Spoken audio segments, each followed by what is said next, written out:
What's up, guys? In this tutorial, I will show you how to share a Google Calendar with someone else.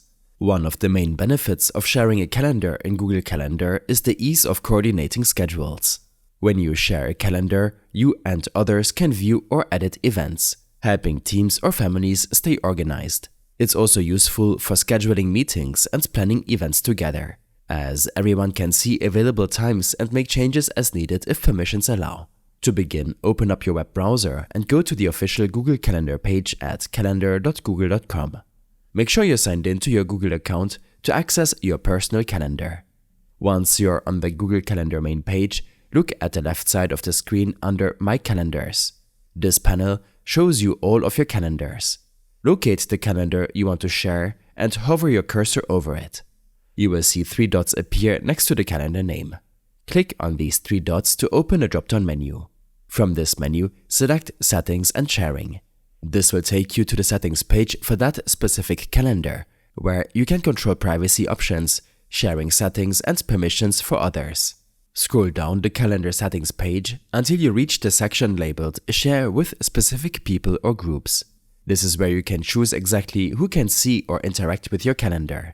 Click on the Add People and Groups button to start adding users. In the field that appears, enter the email address or name of the people you want to share the calendar with. After adding them, you will see an option to adjust permissions. Google Calendar provides a few permission levels. See only free or busy. Users with this permission can view only whether you're available or busy without seeing event details. See all event details.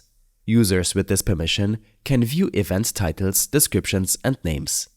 Make changes to events. Users with this permission can view and edit events but not manage sharing settings. Make changes and manage sharing.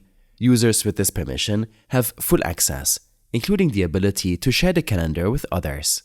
Select the appropriate permission level based on what you want each person to be able to do. When you're ready, click Send to invite them to view or edit the calendar. The person or group you shared the calendar with will receive an email invitation with a link to access the calendar. Once they accept, they'll see your shared calendar in their own Google Calendar under Other Calendars, and they'll be able to view or manage it according to the permissions you assigned. I hope this helped you out. Leave a comment if you have any questions, and see you in the next one.